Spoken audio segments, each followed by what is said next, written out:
Está no ar o Vejam Só.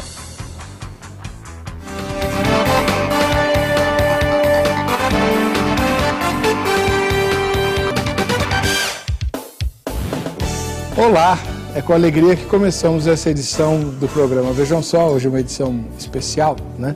Teremos uma entrevista que vai debater um tema, além de muitas outras coisas a respeito da Palavra de Deus. Esse programa é patrocinado pela Academia Teológica da Graça de Deus, a AGRADE, e tem presente para quem participar e for sorteado. Para que você concorra, basta que você vote na enquete que está postada no endereço eletrônico do programa. É o vejamsó.com.br. Dr. Shed, uma alegria muito grande recebê-lo, uma honra, na verdade. Seja muito bem-vindo. Obrigado pelo convite. Eu não acho que mereço, mas muito obrigado. Não, o senhor não merece. Quantos anos o senhor está no Brasil, Dr. Shed? Nós chegamos a 62, dá 54 anos este ano. E já chegou para trabalhar na obra? Sim, senhor. O senhor não é norte-americano, como muita gente pensa, né? Bem, em parte eu sou, quer dizer, o sangue é do Norte América, mas eu nasci na Bolívia, fui criado até os 13 anos, terminando a escola primária, fui para os Estados Unidos para estudar e depois para a Escócia para fazer o doutorado e voltamos para a América para casar e depois veio para Portugal, de Portugal para cá. Então é um círculo. Os pais do senhor eram missionários? Missionários. Por isso que o senhor tem a obra missionária no coração. Sem dúvida. Sem dúvida. Bom. Muito obrigado pela presença, Dr. Shed. Nossa alegria. Vamos à série que apresenta o difícil tema que o Dr. Shed vai explicar para nós hoje. Hoje vamos falar sobre um assunto que gera muito debate e, por que não dizer, uma certa confusão entre os cristãos. Como explicar um Deus que manda matar e depois se apresenta como amor? Será que existe diferença? Ou será que, apesar dessas diferenças, Deus é sempre o mesmo? Olha, vamos ter que estudar direitinho esse tema. Vamos lá? Nosso primeiro passo é entender essas duas situações. Vamos começar lendo um texto lá no Antigo Testamento. 1 Samuel, capítulo 15, versículo 3. Vai, pois, agora, e fere a Amaleque, e destrói totalmente a tudo que tiver, e nada lhe poupes. Porém, matarás homem e mulher, meninos e crianças de peito, bois e ovelhas, camelos e jumentos. Na passagem em que Deus ordena a Saul a destruição total dos amalequitas. A tradução literal do termo destrói totalmente seria coloca-o sob maldição. Isso significa devotar pessoas e objetos ao Senhor.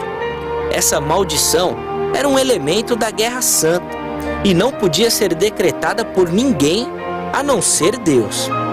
Observe que até as crianças de peito deveriam morrer. Deus foi muito claro em sua ordem. Por outro lado, temos uma passagem no Novo Testamento que apresenta Deus de uma outra maneira. Leia junto comigo o texto de Mateus, capítulo 19, versículo 14. Jesus, porém, disse: deixai os pequeninos, não os embaraceis de vir a mim, porque dos tais é o reino dos céus. Na passagem lida, os discípulos estavam repreendendo as crianças, pois achavam que elas seriam um embaraço na obra de Jesus. Mas o Mestre as acolhe e as abençoa, demonstrando com isso que os pequenos também desfrutam de um direito especial às bênçãos da aliança. Diante das duas posições, que postura devemos tomar? Dizer que Deus é realmente diferente ou não? Apesar de posturas distintas, Deus é sempre o mesmo e será o mesmo? Às vezes é muito difícil, podemos dizer até impossível, tentarmos entender e explicar os desígnios e os mandamentos de Deus. Exatamente por isso, essas situações trazem tantas dúvidas e questionamentos. E aí, conseguiu formar uma opinião sobre o assunto? Como conciliar o Deus que manda matar crianças com o Pai de Jesus que as abraça para abençoá-las? Ainda não conseguiu? Está difícil? Fique tranquilo. que o Vejam Só de hoje está só começando.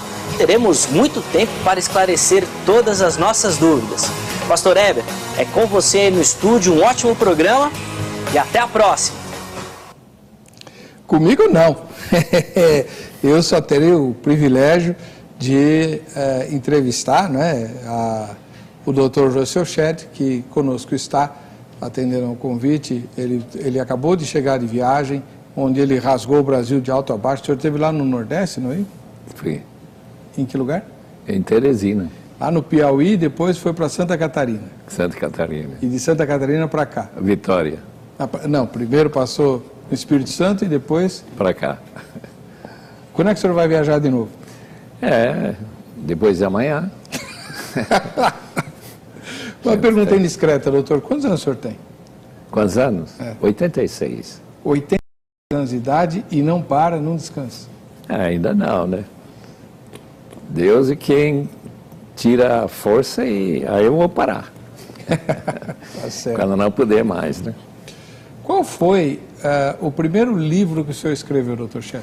O primeiro livro é Tão Grande Salvação. Aliás, não foi a primeira. O primeiro foi aquele livro que apareceu uns minutos atrás na mão de alguém, A Solidariedade da Raça, que foi a tese de doutoramento. Mas, como não foi uma escrita assim popular para todo mundo, a gente não incluiu esse livro no meio dos livros mais desenhados para o povo, nas igrejas, pelo povo que compra livros, né? Mas, doutor Shedd, essa é uma questão bastante complicada, né? Por que o pecado de Adão me contamina e me torna culpado? Se eu não estava no Jardim do Éden e eu não desobedeci a Deus, Adão que fez tudo isso, eu que pago o pato. Essa é a tese do senhor, né? É isso mesmo. Deus fez o que ele fez em relação a Adão e Eva como um teste e Adão e Eva falharam. O resultado é que todos nós temos uma inclinação para o mal e que com essa pecaminosidade entra também a questão da morte. Em Romanos capítulo 5, versículo 12, é exatamente o que diz o texto. O pecado entrou por um homem, é como se fosse uma doença, um vírus, e que esse homem, através desse homem, entrou a morte também, e passou para toda a humanidade. Então, todos somos pecadores e todos somos sujeitos à morte. E em Cristo, com a morte de Cristo, isso é cancelado? Em parte só. Veja que ainda há morte física, mas é a segunda morte que é o grande problema que o homem tem que enfrentar.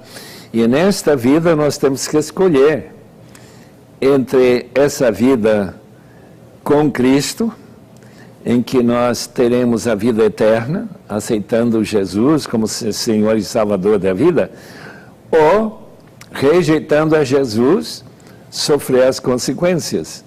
Assim diz Hebreus, capítulo 9, versículo 27, que é destinado o homem morrer uma vez e depois o juízo. A morte é por causa do pecado. Perfeito. Muito obrigado pelo conhecimento sobre o Éden. Mas uma das consequências da queda foi a malignidade humana, que já aparece lá em Gênesis número 6, capítulo número 6, né, quando vem o dilúvio e tal. E depois, ainda no Pentateuco, nós encontramos Deus reunindo um povo e dando ordens para extermínio de povos, né? Coisas que, para a nossa cultura atual, são muito chocantes. Jesus, no Novo Testamento, parece ter uma atitude muito mais tolerante, diferente. Como é que a gente pode conciliar essas duas visões? Não sei se vamos poder conciliar, porque nós não entendemos todas as profundezas de Deus.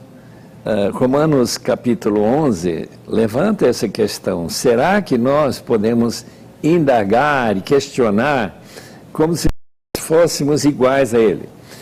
Deus é Deus, Ele faz o que Ele quer e como Ele quer. Ele é soberano em tudo que Ele faz.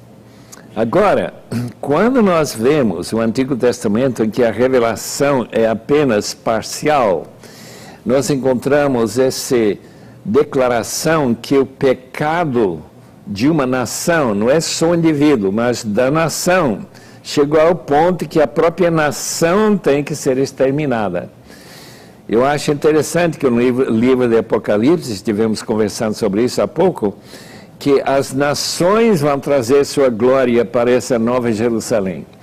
Eles também vão existir no futuro e que as nações têm uma importância muito especial na palavra de Deus. Interessante. E essas nações que Deus mandou exterminar eram culpadas muito graves, mas as criancinhas também? Estão incluídos, porque se as crianças tivessem sobrevivido, eles teriam continuado essa raça. É como se uma raça é contaminada e essa raça precisa ser exterminada por causa disso. Não é exatamente o que acontece também no dilúvio.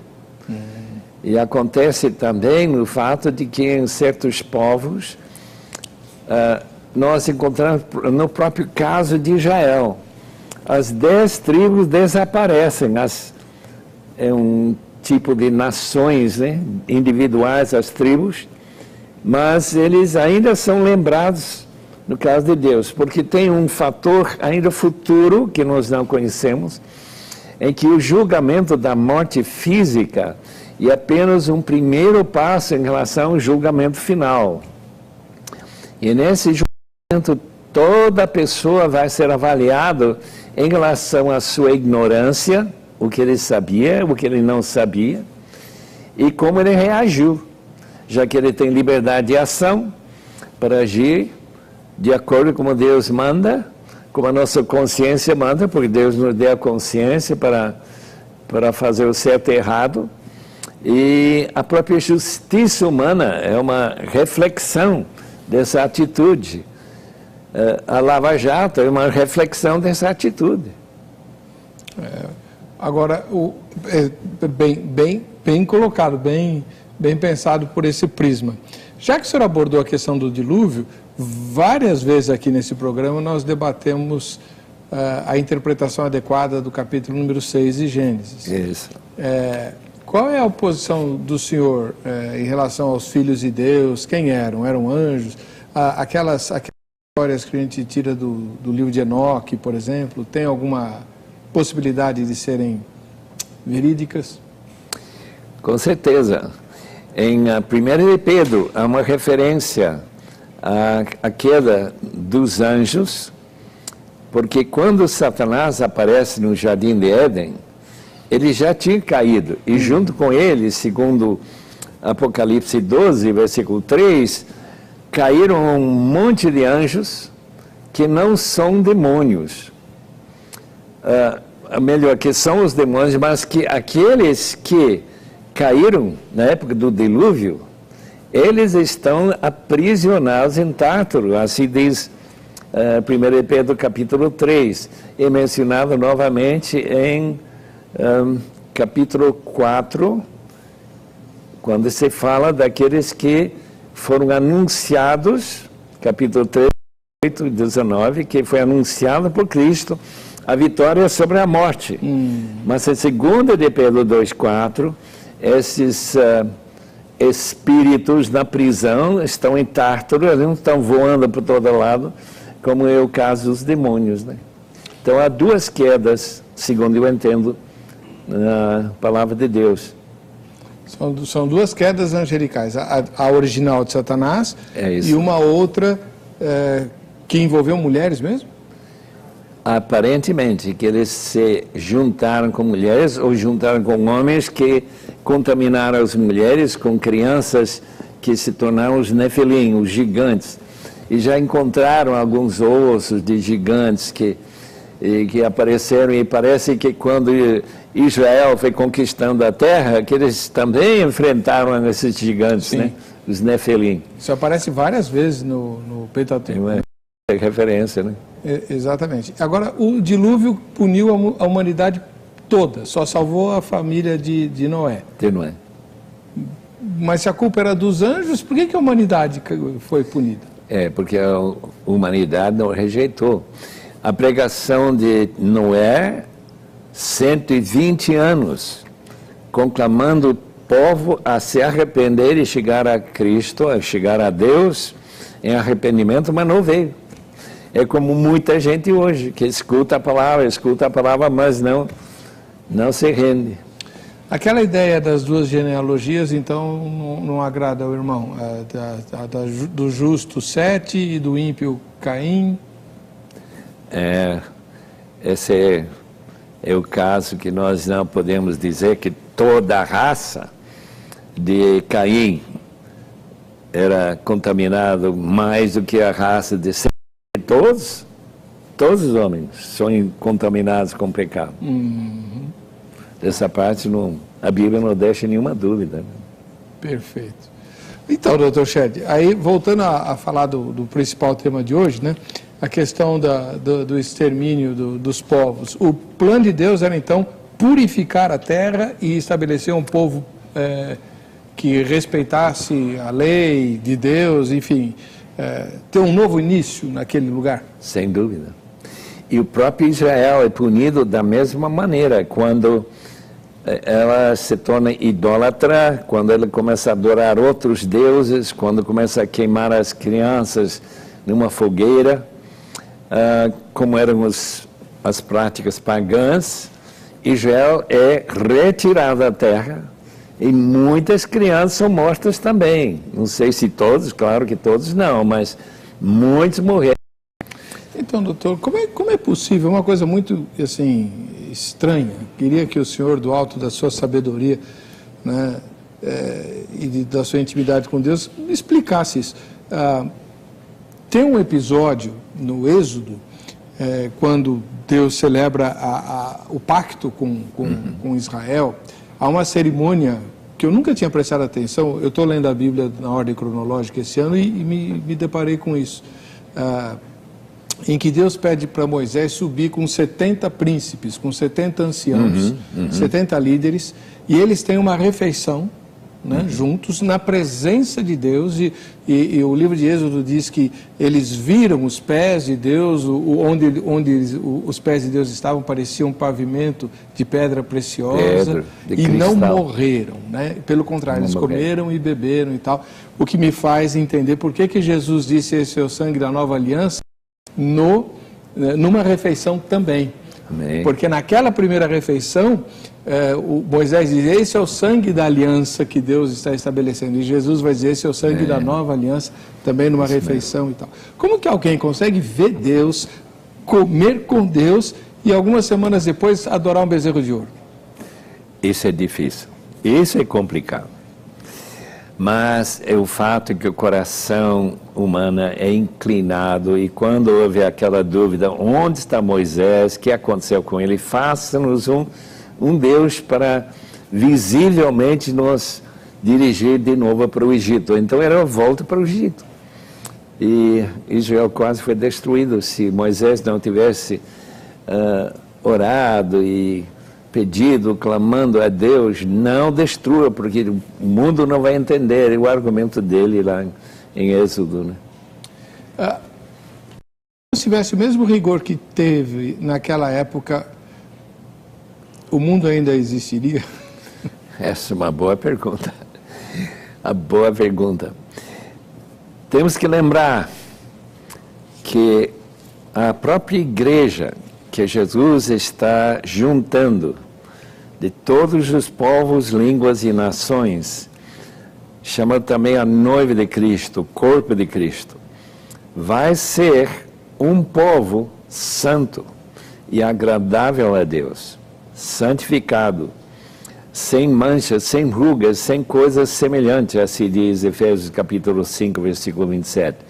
Então, esses elementos que nos preocupam muito, de certo modo, são contrabalançados pela própria igreja, o povo de Deus, que vai viver em comunhão com Ele e que lembraram a palavra do Dr. Vernon Grounds, que foi presidente do seminário de Denver. Quando ele esteve aqui em Águas de São Pedro, ele declarou que Deus mandou seu Filho para salvar a gente, e durante 2000 anos ele está salvando.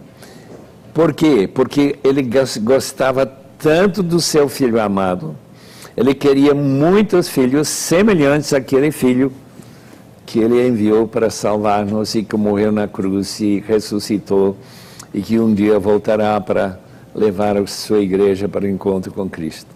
Amém. Bom, nós estamos conversando hoje com o Dr. Russell Philip Shedd. Dispensa a apresentação, ele é só a maior autoridade viva em Novo Testamento aqui no Brasil. Aproveitando para tirar um monte de dúvidas, tem várias pendentes ainda, né? Além dessa do tema de hoje. E você participa do programa votando na enquete. O endereço eletrônico é o vejamsó.com.br e a pergunta que você vai encontrar lá é a seguinte, pode soltar aí, por favor. Você se choca com a imagem de Deus que emerge do Velho Testamento? Primeira resposta, sim. Segunda resposta, não, Deus é Deus, quem sou eu para me chocar com ele? Terceira resposta, não li o Antigo Testamento. Então, se você não leu, você não pode responder com honestidade, certo? Vote na enquete e você pode ganhar o presente da AGRADE, Academia Teológica da Graça de Deus, que é... Cadê o presente? Vamos mostrar aí. Eu acho que é a camiseta e a caneca, não é isso? Ou é o relógio? Ah, o relógio da AGRADE, tá aí, ó. Esse relógio serve para você se lembrar que está passando o tempo, Jesus vai voltar, o Dr. Shedd acabou de falar isso, e você precisa fazer a obra enquanto é tempo. Você vai ter que dar conta do que você fez, do seu tempo, da sua capacidade, das oportunidades que Deus te deu para se aperfeiçoar, para conhecer as Escrituras. A AGRADE tem mais de 600 filiais espalhadas em todo o Brasil. Todas elas têm o curso bíblico para você aprender a Bíblia, e vários outros, tem até curso de pós-graduação em teologia, não em todas as filiais. Tem curso de música com instrumentos de orquestra, claro que não em todas as filiais. Tem curso de capelania, de evangelismo, tem uma porção lá, inglês, espanhol, usando a Bíblia, por aí vai.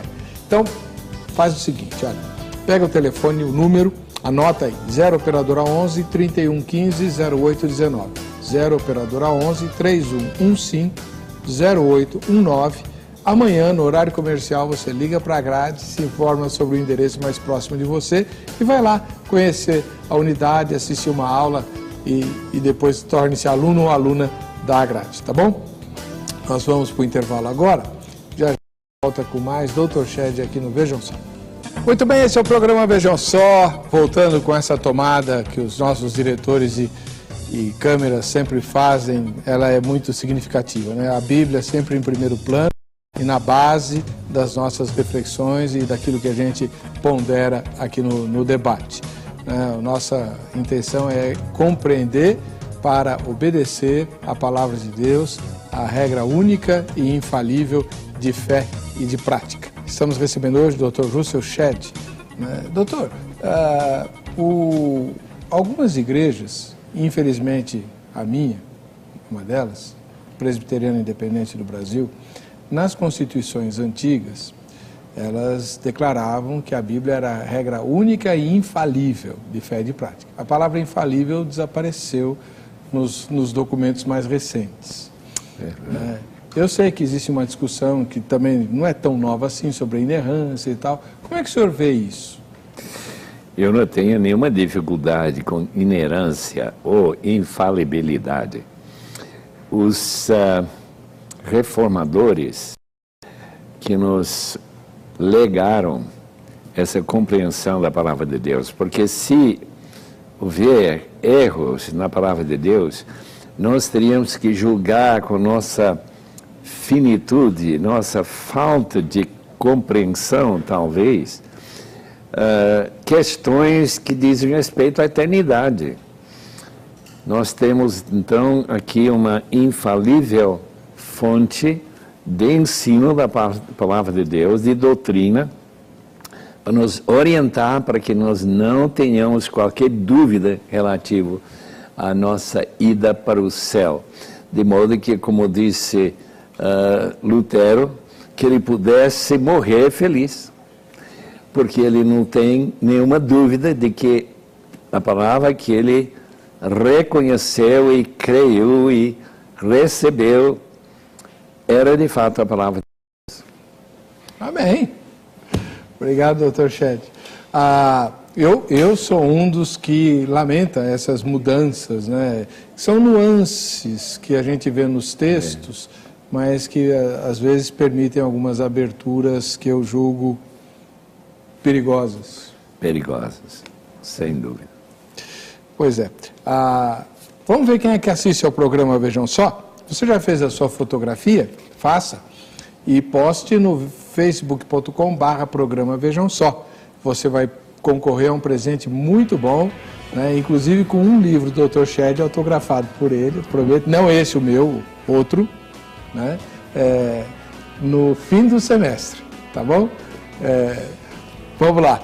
Vejam só quem assiste, vejam só. A primeira foto vem de Miguel Pereira, lá no Rio de Janeiro. Pastor Jorge Aimar. Aí, pastor, tudo bom? Dá um ósculo santo aí para a comunidade em Miguel Pereira, no Rio de Janeiro. A segunda foto é de Adima da Silva, que não informou onde mora. Ô Adima, faz outra foto, né? E manda para nós pelo Facebook com as informações para você poder concorrer ao brinde no fim do semestre, tá? Mais uma fotografia que vem lá do Rio, da capital do Rio de Janeiro. É a Ana e o Alexandre, né? A Ana e o Alexandre, casal bonito, simpático, juntos assistindo aos debates do programa. A quarta fotografia é da Ana Cláudia e da Neide, né?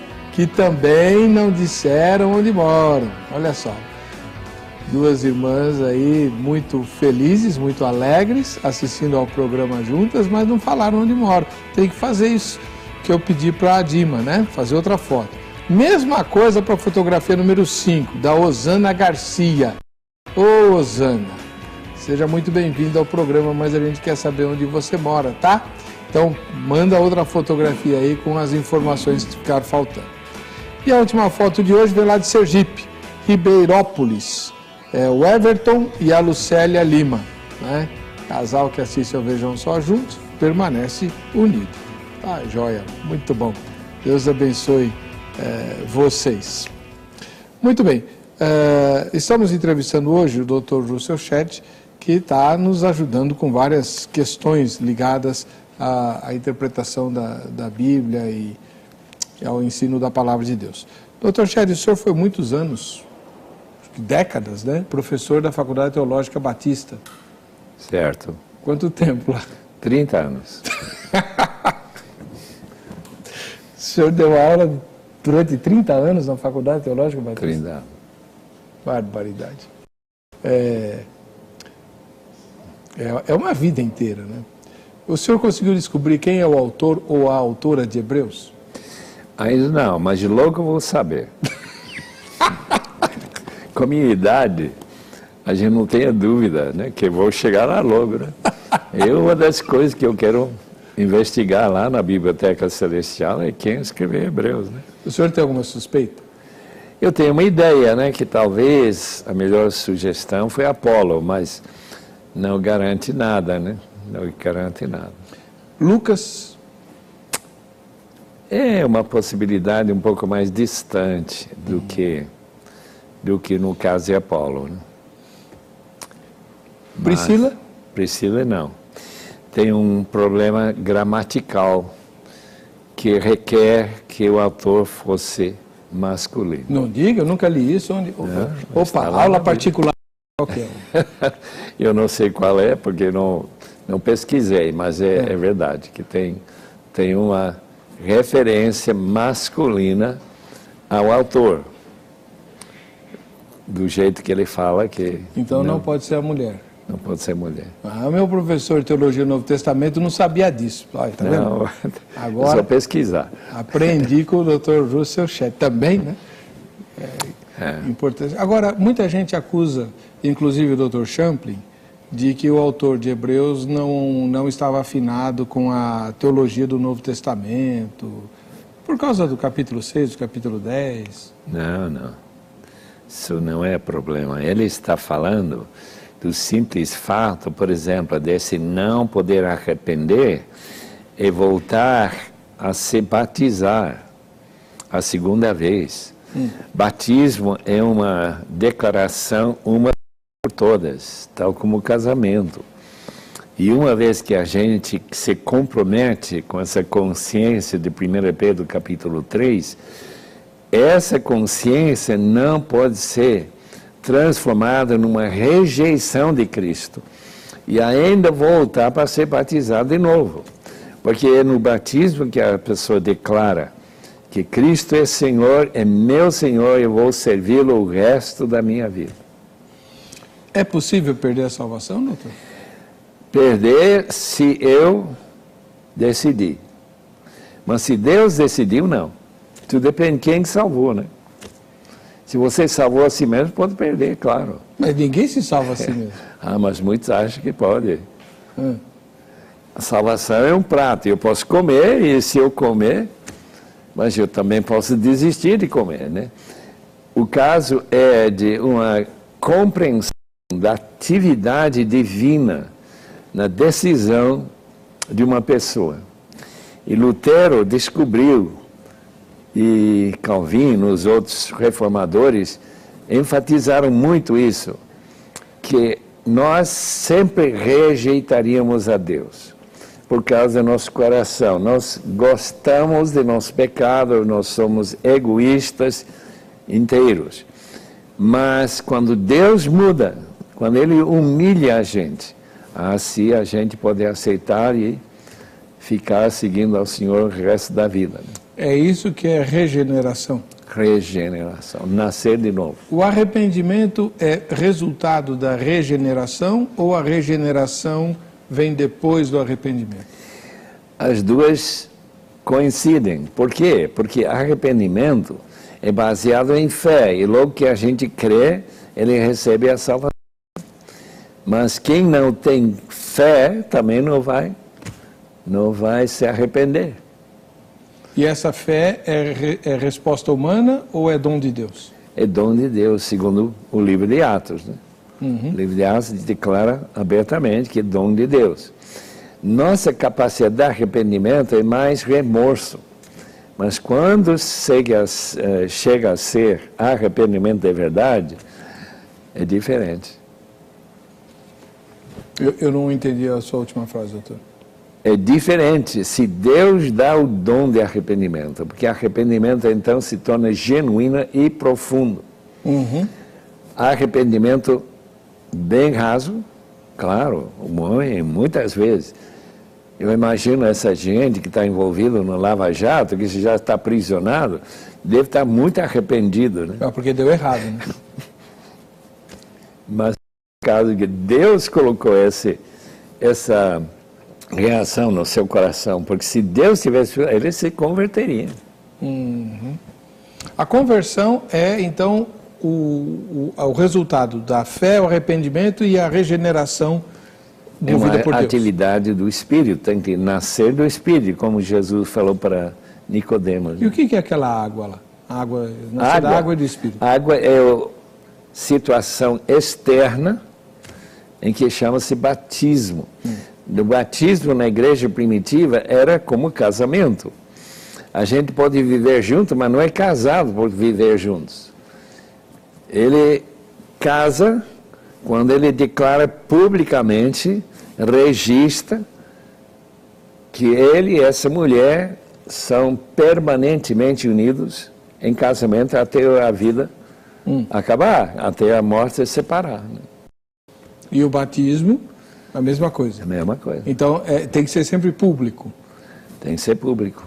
Tem que ser, pelo menos tem que ter alguém lá para garantir como testemunha que fulano foi batizado.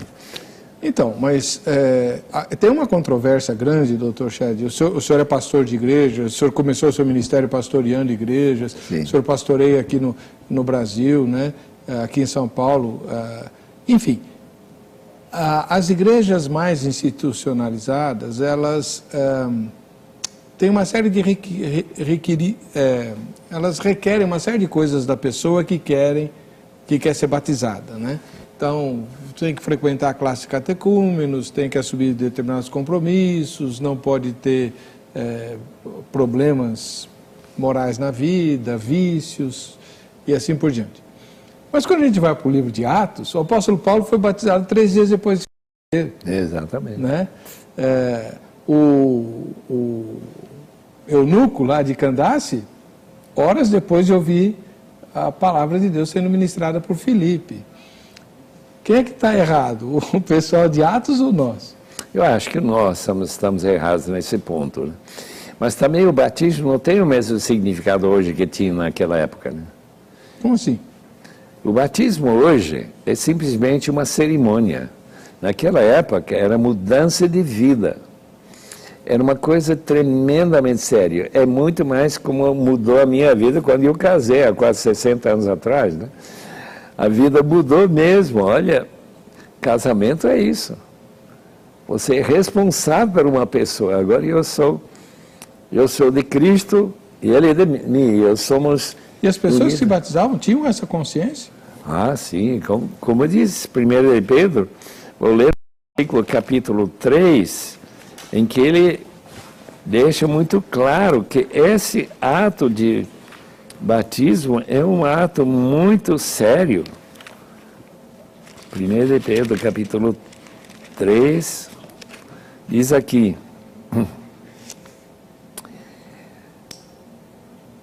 falando sobre o dilúvio, nele apenas algumas pessoas, a saber 8, foram salvos por meio da água. E isso é representado pelo batismo, que agora também salva vocês, não a remoção de sujeira do corpo, mas o compromisso, uma palavra muito importante, compromisso de uma boa consciência diante de Deus, por meio da ressurreição de Jesus Cristo, que subiu aos céus e está à direita de Deus. Então é uma consciência de que eu não estou com alguma reserva. Quando eu me batismo, eu morro e ressuscito de novo. Essa é a figura, né, que Paulo declara que representa o batismo. Qual a versão bíblica que o senhor está usando? Então, é a Nova Versão Internacional. É a sua predileta? É, mais ou menos, que a gente trabalhou 10 anos nessa Bíblia, né?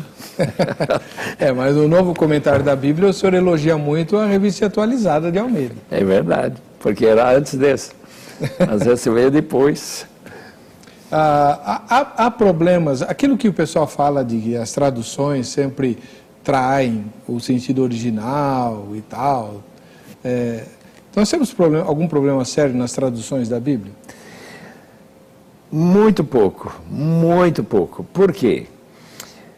Porque a seriedade com que a sociedade bíblica, as sociedades, porque tem a sociedade internacional, tem a sociedade do Brasil, são tão cuidadosas. Eu sei disso porque a gente trabalhou. Também.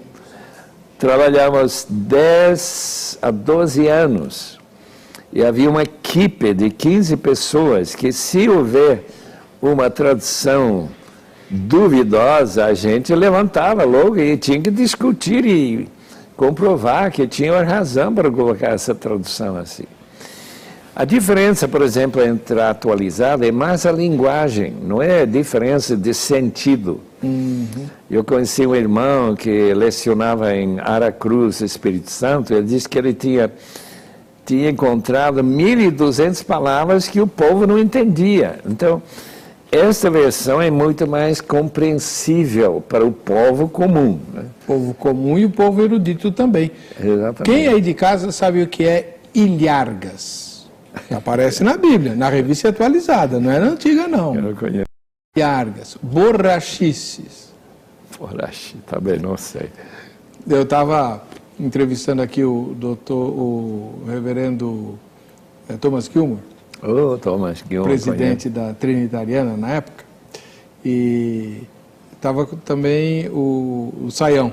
Foi logo que, quando foi lançada a NVI, a gente estava discutindo versões da Bíblia. O doutor Thomas Gilmore é um defensor, assim, quase fanático, né?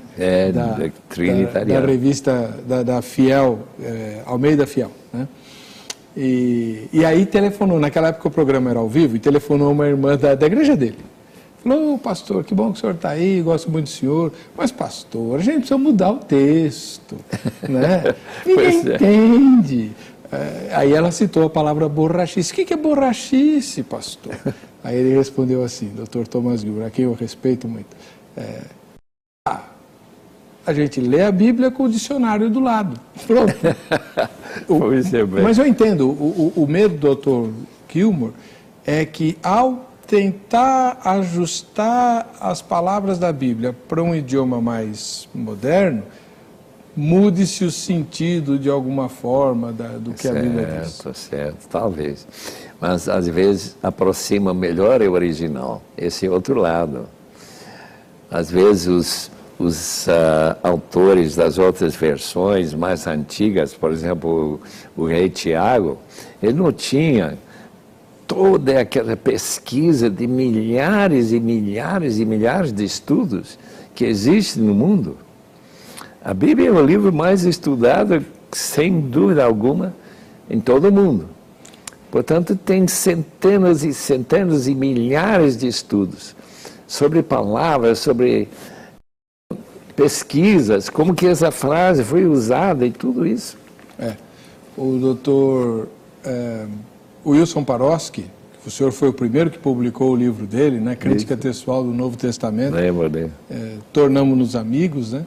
De vez em quando ele vem ao programa, faz tempo que ele não vem também, e ele mostra que nenhuma obra literária da humanidade recebe tamanho escrutínio como a palavra de Deus. Né? Sem dúvida, não há dúvida nenhuma. E grande parte dos estudiosos não é cristã. Isso autentica o texto, né? É verdade. Agora, Dr. Shedd, qual é o livro do Novo Testamento que o senhor mais gosta? É difícil distinguir aquele que mais gosta. Eu gosto muito de Efésios, o irmão sabe disso. Eu gosto demais de Filipenses. As epístolas da prisão e o Evangelho de João talvez sejam os favoritos, né? Colossenses. Mas quem vai dizer que não gosta de Lucas? Não sou eu.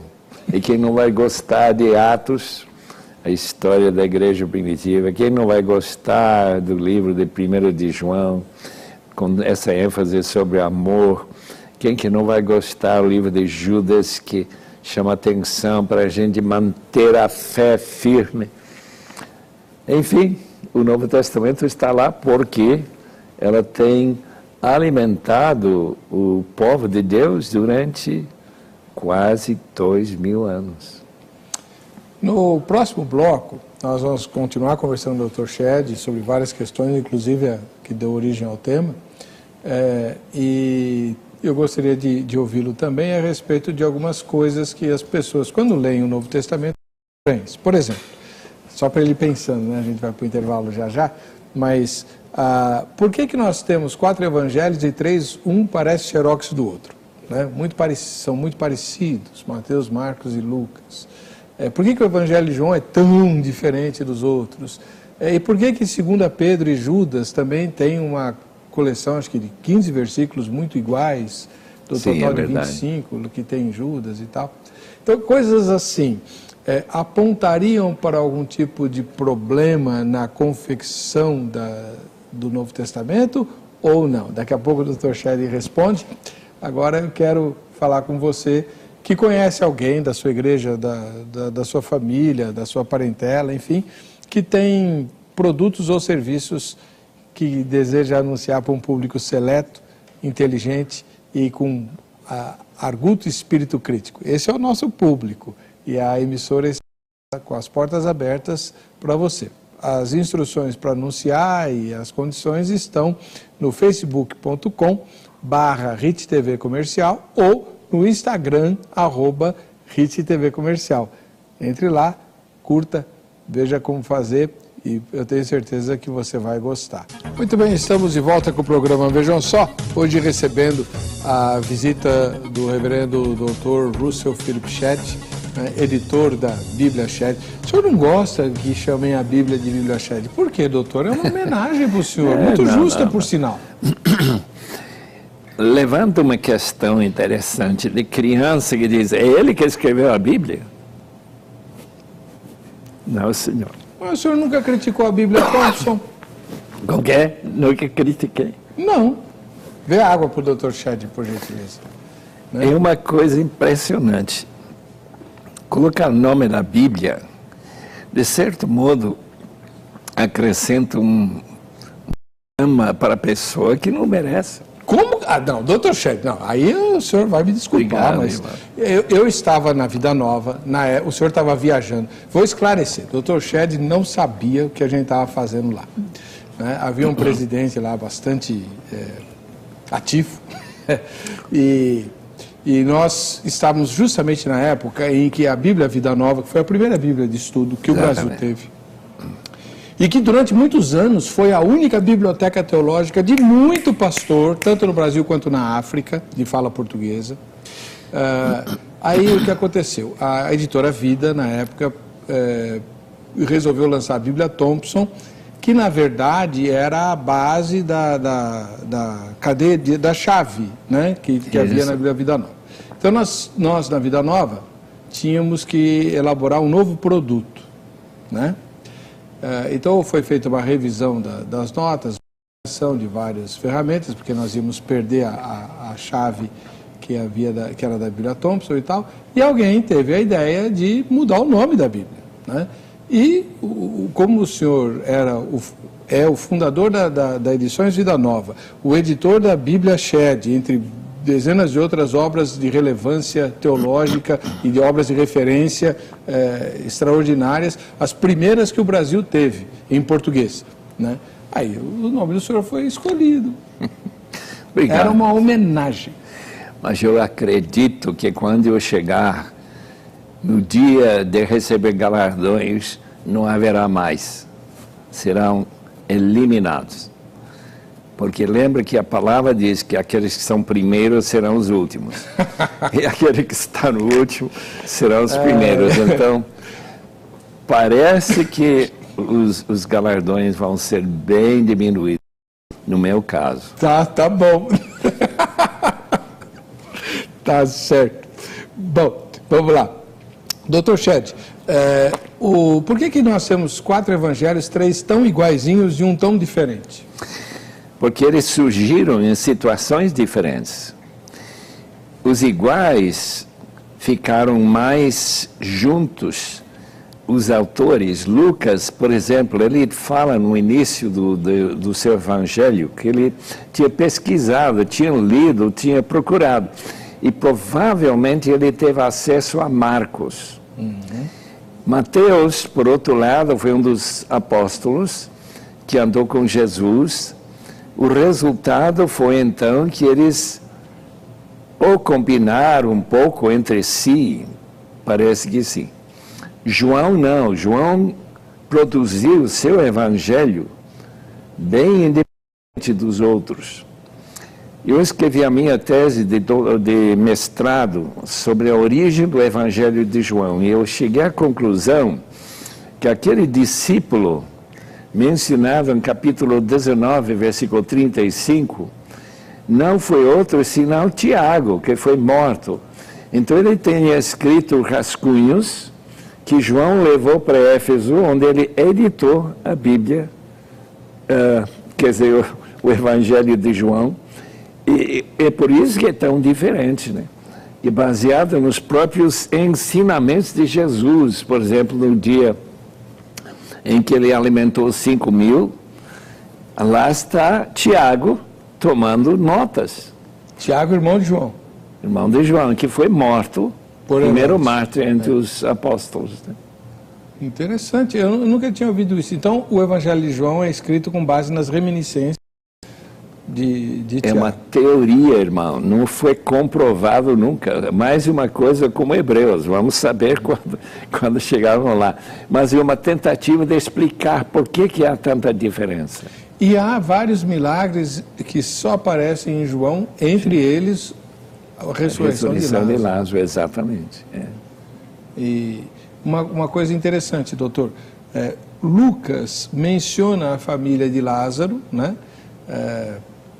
Exatamente, Marta e Maria. Marta e Maria, mas não fala da ressurreição de Lázaro, não. Só João vai falar. Exatamente. Há alguma razão para os sinóticos terem omitido isso? Eu não sei qual seria a razão. Talvez houve algum problema em termos de perseguição. Lembra que queriam matar Lázaro. Sim. Para que ele fique morto mesmo. Porque havia muitos judeus que tinham conhecido Lázaro, tinham visto ele morto e agora passavam a crer em Jesus porque viam Lázaro vivo de novo. Exatamente. Então houve uma conspiração para matar o Lázaro outra vez. Então os sinóticos talvez omitissem isso para preservar a família de... Exatamente, para não ter pelo menos o irmão Lázaro morto novamente, né? E quem é Judas que escreve o livro do Novo Testamento? Judas. Judas é irmão de Tiago. Tiago é um dos discípulos que seguia Jesus, mas não é um dos discípulos que nós conhecemos entre os 12, né? Eu não entendi. Não, tem outro Tiago. Esse Tiago que foi morto, o Tiago, irmão de João, mas certo. Não temos outro, senão o chamado menor, né? Isso, o Tiago menor. Mas o autor do livro de Tiago foi aquele líder que surgiu na igreja de Jerusalém e que escreveu a carta de Tiago, que é irmão de Judas. De Judas. Eles são irmãos. E eles são irmãos de Jesus também? Bem possível que exatamente. Eu estava esquecido nesse instante. Tiago era irmão de Jesus. E nessa época, quando Jesus estava caminhando com os discípulos, os irmãos dele não acreditavam nele, segundo João. Achavam que ele era louco, né? Isso mesmo. Achavam que ele precisava ser retirado da comunhão com as pessoas por causa disso. Então, mas a carta de Judas é curtinha, mas ela é bastante semelhante a um passo de 2 Pedro. De 2 Pedro. Por quê?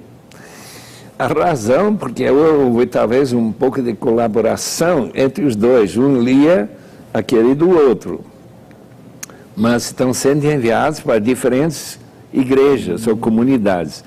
Então, não havia nenhum problema em copiar uma parte ou enfatizar uma coisa que o outro enfatizou. Qual que é a ênfase de Judas?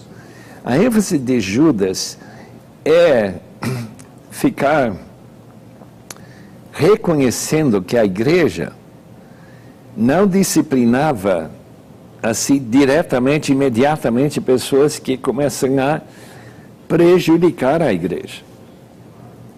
E Judas, com certeza, mostra um prejuízo muito grande que certos líderes estavam levantando na própria igreja. O senhor tocou um ponto bastante espinhoso, Dr. Shedd. O senhor tem um livro, né, que, aliás, como todos os outros que o senhor escreveu, bastante recomendável, Disciplina na Igreja. Certo. Aliás, essa frase hoje, no século XXI, aqui no Brasil, é quase que escandalosa, né? Pensar em disciplinar um crente, o que é exatamente a necessidade de disciplinar um crente na igreja? A razão de disciplinar é para que a igreja não caia na desgraça de se diluir doutrinariamente e na prática. Imagina, por exemplo, na igreja católica que não praticou disciplina na igreja durante centenas de anos e o resultado é que todo mundo é cristão. Todo mundo pensa que vai para o céu. Quando não há evidência do fruto de uma vida transformada pela graça do Senhor Jesus. Cadê a água, Dr. Shedd? Vocês estão deixando o Dr. Shedd com a garganta seca. Que tanta pergunta que vocês ficam fazendo para ele, né? que a garganta está... Enquanto o senhor vai bebendo água... Está queixando um pouco. Quando eu menciono a questão de que a disciplina é uma questão difícil, é porque hoje, aqui no Brasil, as igrejas têm, obviamente, uma variedade muito grande, uma oferta muito grande de igrejas e um trânsito, né? Exatamente. Se uma pessoa for disciplinada, ele simplesmente vai para outra igreja, se ele interessar, né? Mas como o senhor disciplinaria alguém? A gente, primeiramente, tem que levantar a questão de que ele, depois de ser advertido com uma pessoa e depois com duas, e a própria igreja, que ele não aceitou a disciplina. Daí ele tem que ser excomungado, né? Excomungado. A gente não usa esse termo, porque é o termo dos católicos, mas é o termo certo, né? Teologicamente falando. Colocado fora da comunhão. Fora da comunhão. O que é que Paulo quer dizer, Dr. Shedd, quando fala assim, quem come e bebe sem discernir o corpo, come e bebe juízo para si? No contexto, o apóstolo Paulo está falando do fato de que a igreja de Corinto estava tratando a ceia de uma maneira tão leviana. Estavam tratando a ceia como se não fosse importante que todos estivessem juntos e que os ricos e os pobres, os necessitados e aqueles que tinham sobrando não ficaram juntos, não reconheceram. Pensam que a igreja que sempre tem que ser uma igreja unida, é uma família. E a gente não pode agir como a igreja de Corinto estava agindo, celebrando a ceia sem o próprio comunhão, alguns comendo, indo embora, deixando os pobres sem nada. E então, não discernir o corpo significa não entender que faz parte de uma família, de um conjunto? Exatamente. Mas nós somos tão individualistas hoje, doutor? Eu sei. A gente vai à igreja, eu visito uma igreja, vou fazer parte da Santa Ceia lá, eu só vou estar pensando em mim e em Jesus. Eu tenho notado muito esse crescimento de individualismo, especialmente nas músicas que cantamos. Sou eu e Cristo, como se a igreja não existisse. Mas a Bíblia diz que Cristo morreu pela igreja, em capítulo 5 de Efésios. Eu acho muito importante de relembrar isso constantemente, que somos nós, estamos juntos, povo de Deus, né? O senhor mencionou a questão da volta de Cristo, né? O senhor tem um livro fantástico. Eu estava contando para o Dr. Shedd que lá no Moinho Velho, nós começamos a estudar o Apocalipse em outubro de 2014 e terminamos no domingo passado. E o livro dele foi o nosso livro-texto, né? Escatologia do Novo Testamento. Sensacional. E para o senhor, o Apocalipse foi escrito tardiamente ou mais cedo? Porque tem uma discussão interminável sobre o Apocalipse, né? Eu acredito que cerca do ano 90, o Apocalipse, que foi escrito em igrejas da Ásia, da província da Ásia Romana, foi a data mais ou menos em que surgiu. João, segundo a tradição, foi o discípulo que não foi morto através de uma perseguição. Ele simplesmente foi perseguido, ele foi para a ilha de Patmos, que era uma ilha-prisão, e lá Deus revelou a carta às 7 igrejas e o resto do Apocalipse, que foi reconhecido como a palavra de Deus e foi incluído no Novo Testamento, né? O senhor é pré-milenista, né?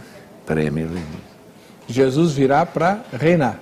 Para reinar na terra, como diz Apocalipse também. E quem que vai se rebelar contra Jesus no fim dos 1000 anos? Quem vai revelar são as pessoas que se converteram.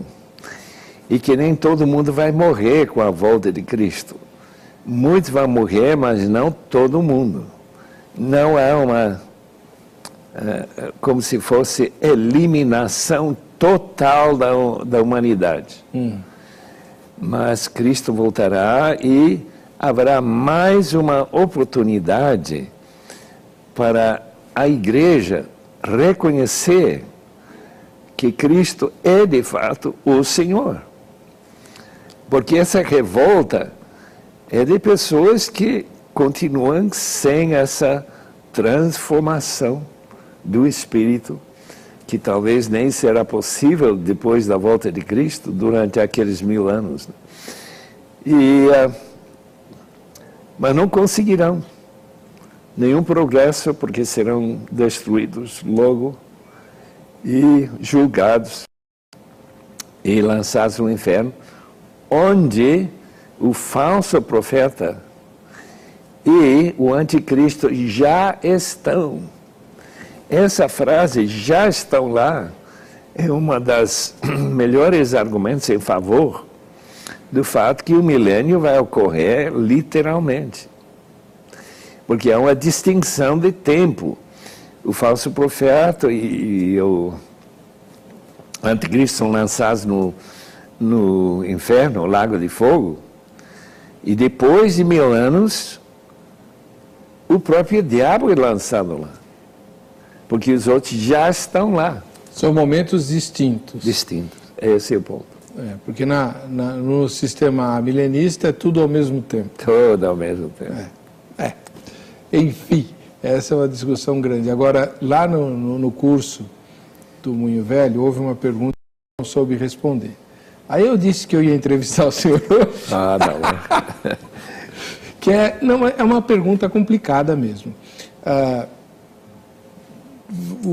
A Bíblia diz, né, o Apocalipse diz que depois do juízo final, os salvos irão para Nova Jerusalém, certo?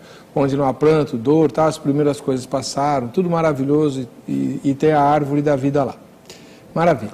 A questão é, haverá livre-arbítrio na Nova Jerusalém? O homem terá direito, como teve no Éden, de escolher, como o senhor mencionou no livro Solidariedade da Raça, né? O homem foi testado lá e falhou. Pode acontecer de novo na Nova Jerusalém ou não haverá liberdade na Nova Jerusalém?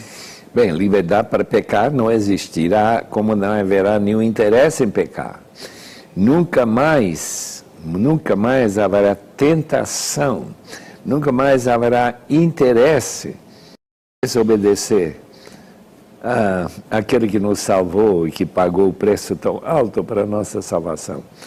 Portanto, não é possível que haja uma nova queda.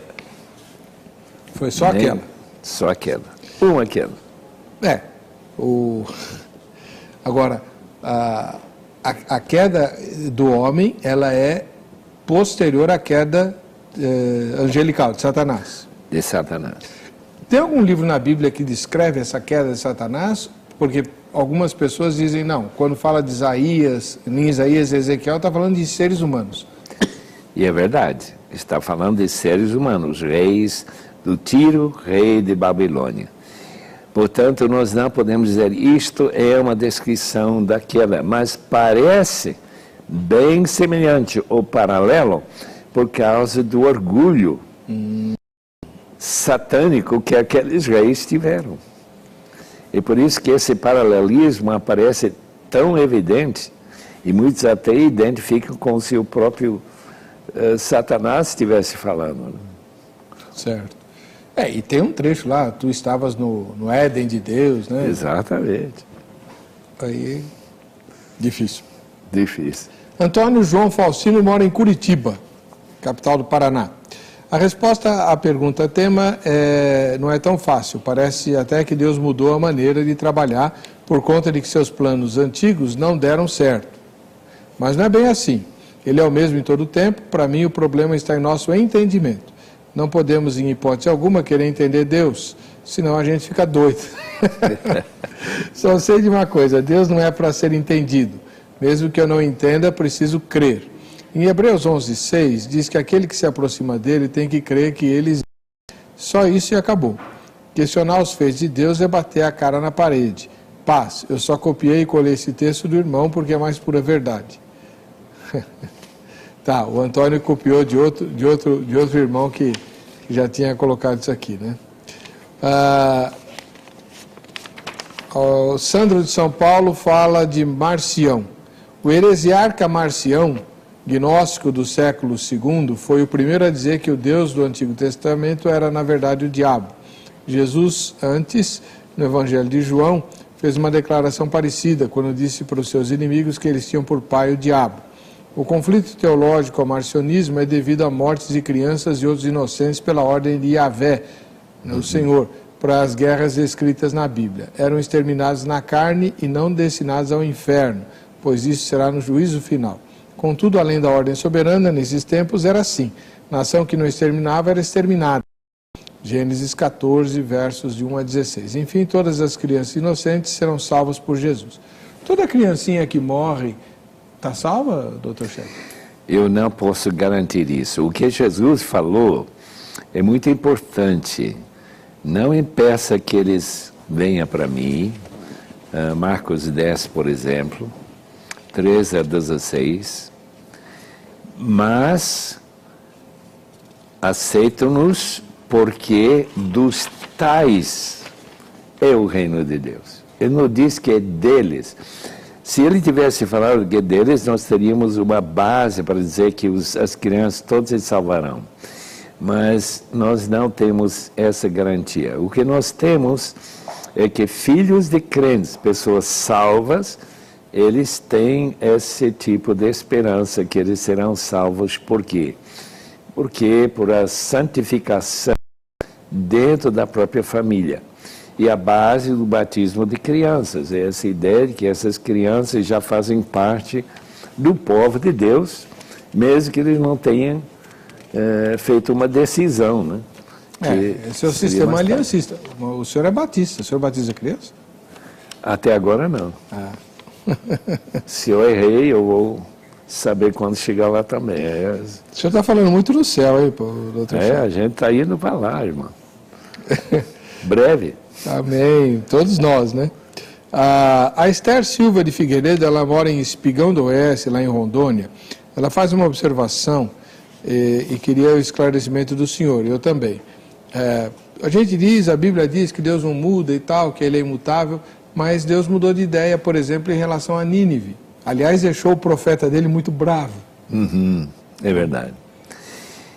Essas mudanças que nós encontramos, às vezes usando a palavra arrependeu, é quando se usa a linguagem humana para descrever como no tempo Deus está agindo. Não convinha para Deus dizer que Ele não vai destruir o povo e depois tentar chamá-los a arrependimento. Ele simplesmente faz essa ameaça que eles vão ser destruídas, e isso leva eles a se arrepender, e Deus então muda, aparentemente muda. Ele não pode mudar a ideia. Os planos dele são conhecidos do início ao fim. Eu não sou dessa linha de chamar um Deus aberto, que Deus não sabe o futuro. Isso é uma ideia bem fora da Bíblia, na minha opinião. Existe algum livro do Antigo Testamento ou do Novo Testamento que não entrou no que o senhor acha que deveria ter entrado? Não. Eu creio que todos os livros que deveriam entrar no cânon, isso foi decidido por Deus, foi reconhecido pelo povo de Deus. Jesus que garantiu que o cânon do Antigo Testamento era completo. E ainda que no Novo Testamento Jesus apenas diz que vocês serão conduzidos pelo Espírito para toda a verdade, que é a nossa base para acreditar na inspiração do Novo Testamento também, né? E que o cânon de todos os 66 livros é completo. E se encontrar um livro que diz que foi escrito por um apóstolo, mesmo assim, eu não acho que deve ser incluído. Mas cadê a carta aos Laodicenses? Paulo fala que escreveu, está lá em Colossenses. É bem possível que é a carta aos Efésios. Já que Efésios foi uma carta circular, que foi levada para todas as igrejas, uma mensagem do apóstolo Paulo para todas as igrejas. Colossenses especificamente para a igreja de Colossos. Filipenses para Filipos, mas Éfeso não. Éfeso foi levada para todas as 7 igrejas. E não trata de nenhum problema específico de igreja local. Não, nem menciona saudações para pessoas que Paulo conhecia tão bem, né? Vivendo 2 anos e meio em Éfeso, né? O senhor crê na contemporaneidade dos dons? Eu acredito, só que são menos comum do que na época de fundação da igreja, o começo da igreja. Ou numa terra, como na China.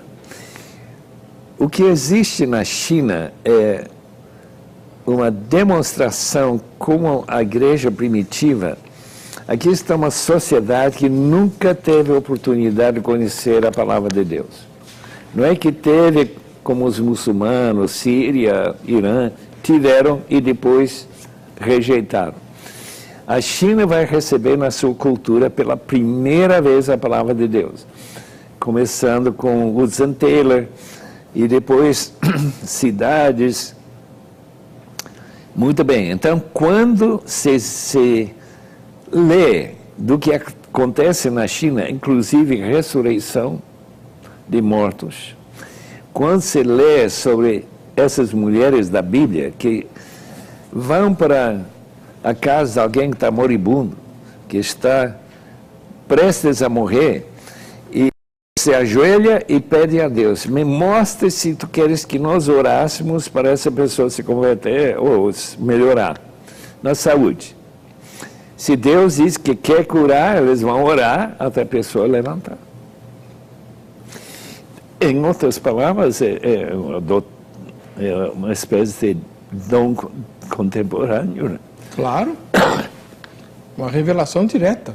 Revelação direta. O senhor já recebeu revelação direta?